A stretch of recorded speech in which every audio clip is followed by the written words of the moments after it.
Thank you for that question. So, my name is Ifunaya, Ifi for short, Anyaegbu, and I'm an engineering manager and a passionate humanitarian activist. Some people fondly call me the fairy godmother, a voice for the voiceless, but many still don't truly understand what it means to be an advocate, really. So it's not about popularity or applause. It's about standing for truth, promoting justice, and holding people accountable when necessary. And I do that, so help me God. I may not get it right every time. I'm human, obviously, but my heart is always in the right place. My intention is never to hurt anyone or break their spirit, but to inspire growth, integrity, and change. So I'm the passionate founder of Face Youth. Face Youth is an organization dedicated to supporting socially disadvantaged children, young people, and families, particularly those from underrepresented communities.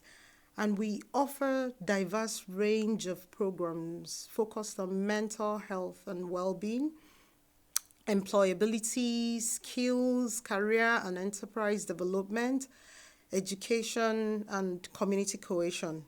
Our services include mental health support, skills and enterprise development, youth mentoring, and community outreach. Through culturally sensitive and inclusive programs, we aim to break barriers, nurture potential, and build a better tomorrow, one child at a time. Faceit was actually born out of deep desire to respond to what I saw around me when I moved to the UK. Young people, especially those from my community, underrepresented backgrounds and those struggling with mental health challenges like isolation, loneliness, they lack access to opportunities.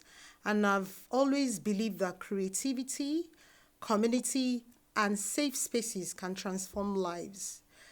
I was born and raised in Nigeria with a strong sense of purpose, the belief that anyone, regardless of background, can achieve greatness, really.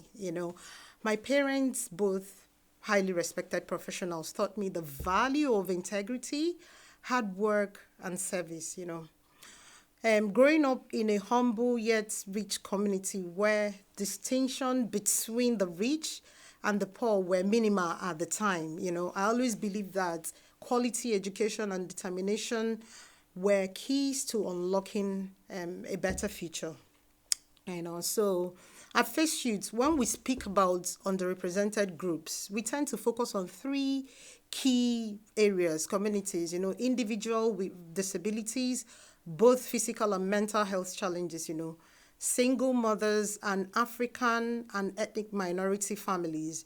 We intentionally use the term Africa as against black and ethnic minority, for personal and thoughtful reasons, as language matters and should reflect both respect and identity. That's a story for another day.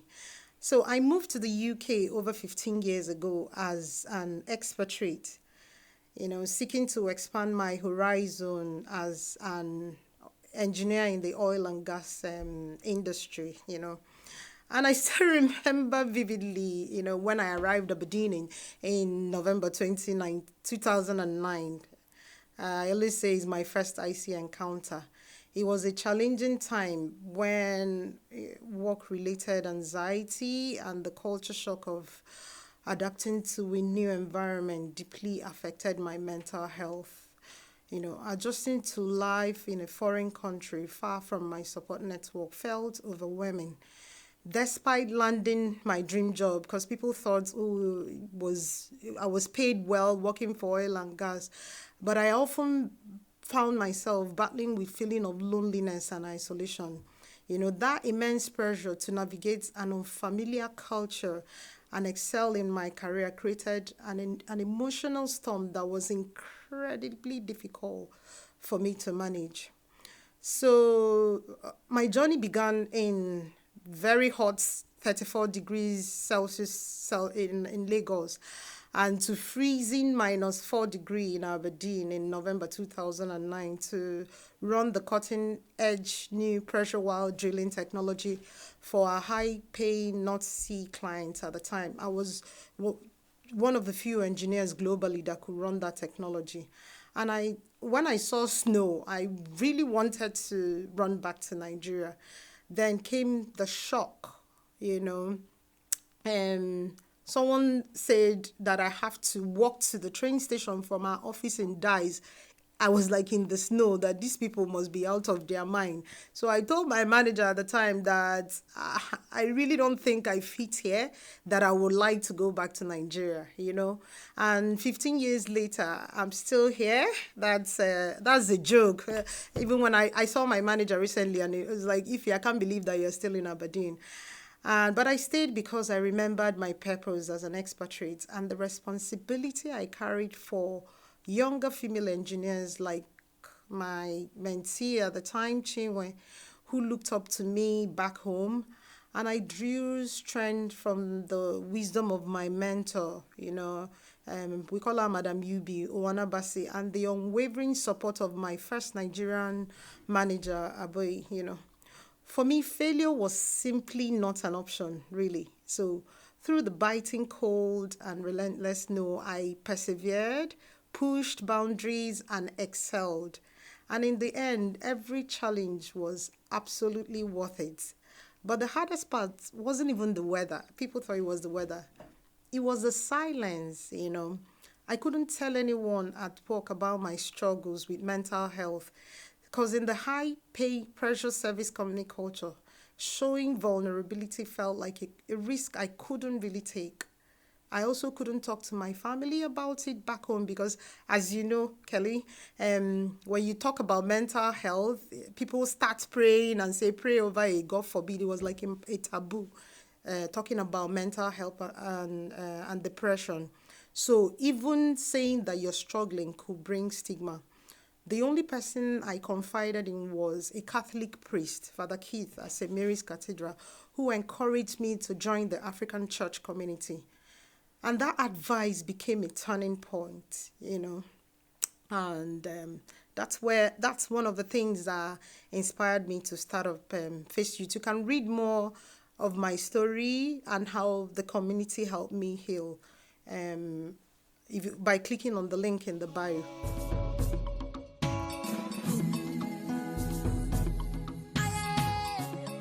There have been so many powerful moments, you know, but one that really stand out was watching one of our early participants, you know, of our skills club who had once been extremely withdrawn and anxious perform confidently at one of our community showcase.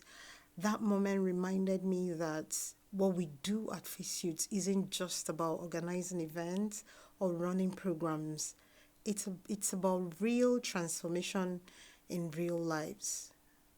That young people, you know, that particular young person actually found their voice, and that was truly priceless to me, you know. So looking back, I'm so grateful that I stayed the course because I almost quit Face Youth. People don't know this, you know, in the early days, especially when we launched in 2016, you know, during the oil and gas downturn. I took, although my job wasn't really at risk, obviously, because I had just earned an A in my performance appraisal, and I was considered a high performer. But I volunteered to take an incentivized leave of absence when it was offered by my company at the time.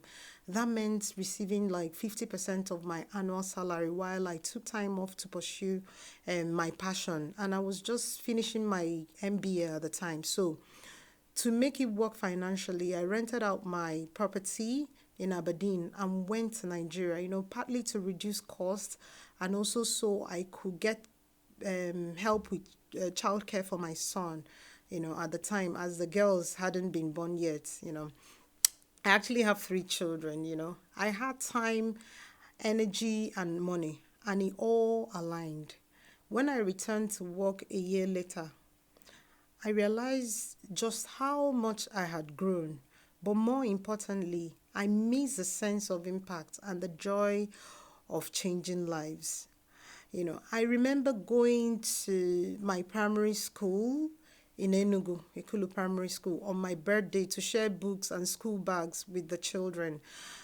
That's when we noticed that some of their classroom roofs were collapsing on the children. I mean, you see some of the video on our YouTube page.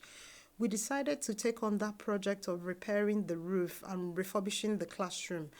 And when we shared the impact video on social media, you and I were discussing about, creating videos and sharing it. One of my senior schoolmates, Ego Boyo, Ego, a popular Nigerian actress, actually partnered with Awando PLC, who supported the refurbishment of the entire school. I mean, several alumni also came together to raise additional funds for that project, but it was such a powerful reminder that our efforts can, have ripple out and create lasting change.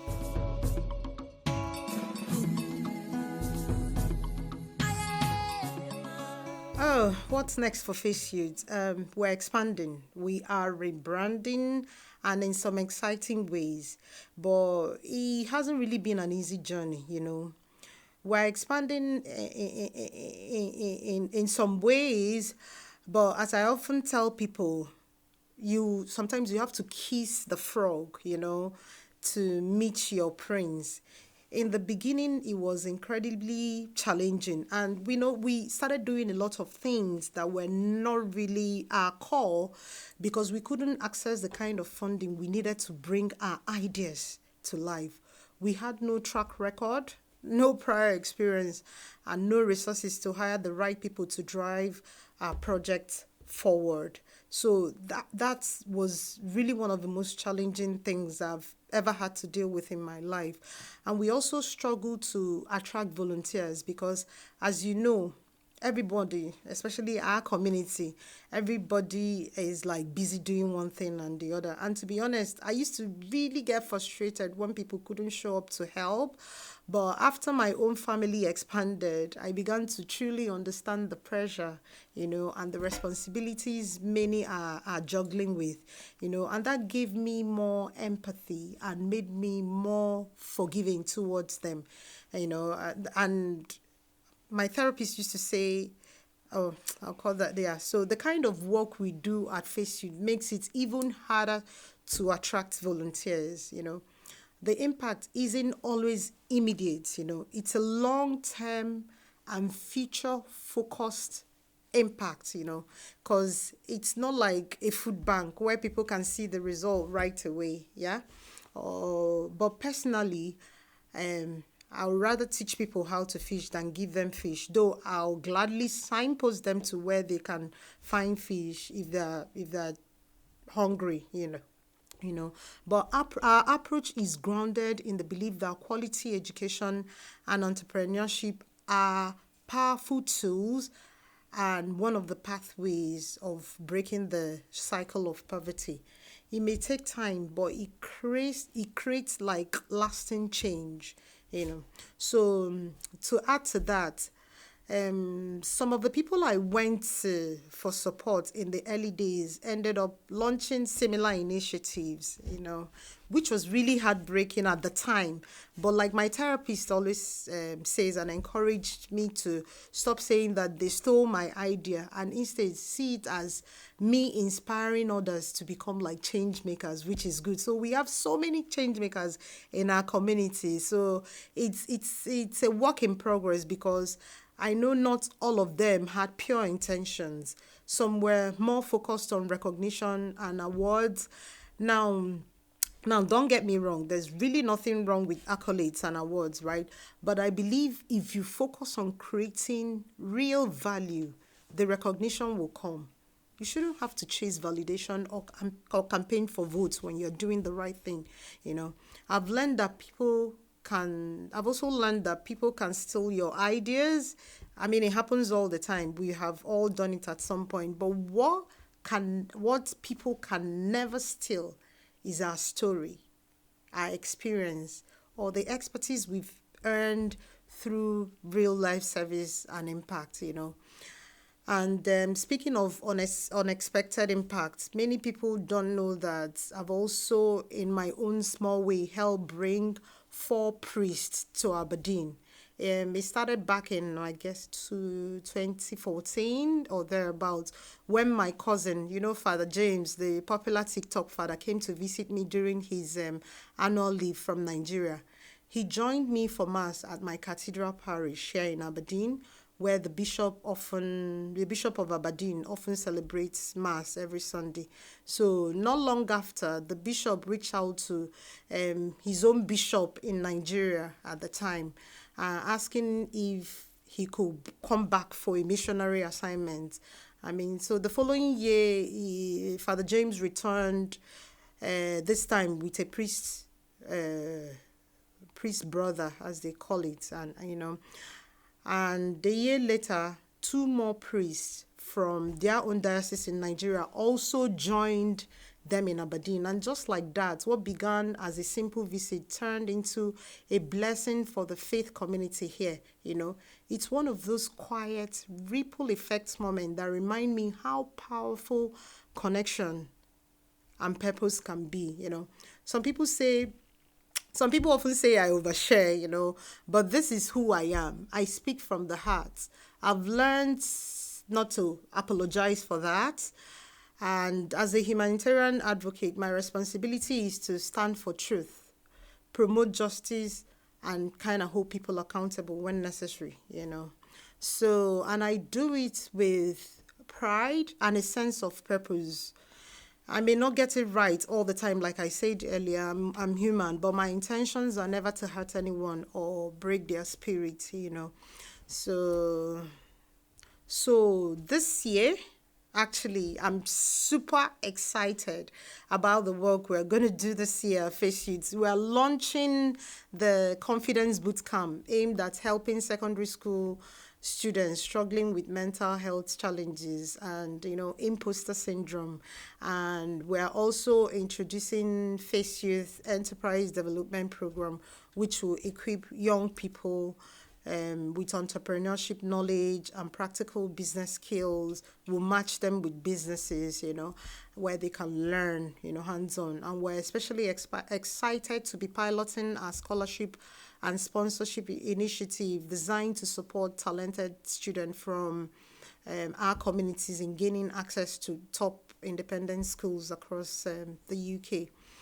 Our long-term vision really is to build a dedicated or have a dedicated space like our FACEYOUTH Center, a physical space where young people can access therapy, creative tools, mentorship, enterprise support, and all under one roof. And we're also looking to partner with organizations and funders who share our passion for youth empowerment and mental well-being or wellness, if you will.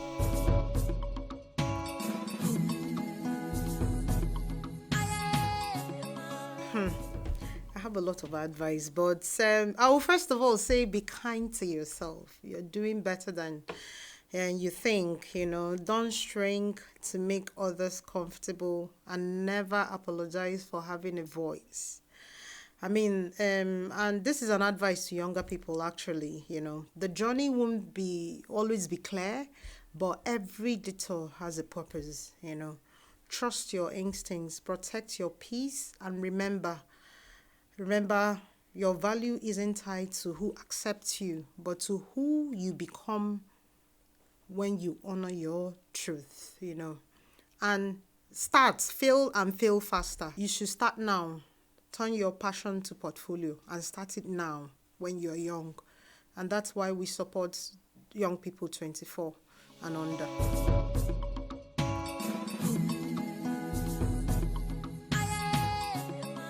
Thank you for that. Would love to connect with everyone. Would love to connect with you. Whether you are a mentor, you're a partner, you're a donor, or simply someone who believes in the power of young people, You can reach out to us at info@faceyouth.org or join our WhatsApp community by going to our website to The link is somewhere on the website. Face Youth, join Face Youth on social media. Every share, every like, message of encouragement means the world to us and the young people we serve.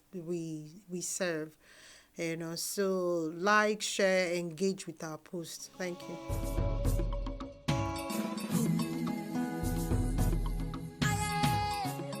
Thank you, Kelly. Thank you for doing this with me. I really appreciate you. Thanks for having me. Hallelujah. I heard there was a secret chord that David played and